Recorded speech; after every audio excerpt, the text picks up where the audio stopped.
ചില എഫക്ട്സുകൾ എടുത്ത് കളയുമ്പോഴുള്ള അനുഭവങ്ങൾ. ഇപ്പം ട്രാഫിക് എന്ന് പറഞ്ഞ സിനിമയില്ലേ, ട്രാഫിക് സിനിമയിൽ ഒരു ഇമ്പോർട്ടൻറ്റ് സീനുണ്ട്. മറ്റേ ചാക്കോച്ചൻ വന്നിട്ട്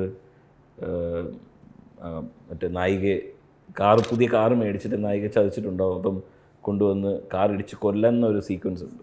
ഭയങ്കര ഡെലിക്കേറ്റ് സീനാണത്. നമുക്ക് ഏത് വിധത്തിൽ വേണമെങ്കിൽ, അപ്പോൾ ചാക്കോച്ചൻ്റെ ഭാഗത്ത് നമുക്ക് മിസ്റ്റേക്ക് കാണാം, കൊല ചെയ്യാണ്. അപ്പം നമ്മുടെ ഓഡിയൻസ് പെർസ്പെക്റ്റീവിൽ നമ്മൾ ആ ചാക്കോച്ചൻ്റെ സെൻറ്റിമെൻറ്റ്സ് ആണത്. ഭയങ്കര വിഷമിച്ചാണ് കൊല്ലുന്നത്, കരഞ്ഞുകൊണ്ടാണ് കൊല്ലുന്നത്. ആ കരച്ചിലും ആ ഇമോഷൻ ആൾക്കാരിലേക്ക് കിട്ടണം അല്ലേ. അപ്പോൾ അവിടെ നമ്മളെന്തോ ചെയ്തതെന്ന് വെച്ച് കഴിഞ്ഞാൽ, നമ്മൾ യൂസ് ചെയ്ത ടെക്നിക്ക് എന്ന് പറയുന്നത് സൈലൻസാണ്. ഈ പറയുന്ന പോലെ എഫക്ട്സോ എല്ലാ കാര്യങ്ങളും നമ്മൾ എടുത്താൽ കളഞ്ഞു. ഇടിക്കുന്ന ശബ്ദവും കറങ്ങി വീഴുന്ന ശബ്ദവും നിലവിളിയും എല്ലാം എടുത്ത് കളഞ്ഞിട്ട് മ്യൂസിക്കിലൊരു പിയാനോയും ഒരു പാഡ്സും മാത്രം വെച്ചു. പിയാനോ ഉണ്ട്, പാഡ്സ് ഉണ്ട്. അപ്പം വേറെ ഒന്നും എല്ലാം കട്ട് ചെയ്ത് കളഞ്ഞിട്ട് നമ്മൾ ഈ സീൻ ചെയ്തപ്പോൾ നമുക്ക് ഇമോഷൻ ഉണ്ടായി. നമ്മൾ ഈ ഒച്ചപ്പാടെല്ലാം വെച്ചപ്പോഴത്തേക്ക് പേടിയായിപ്പോയി.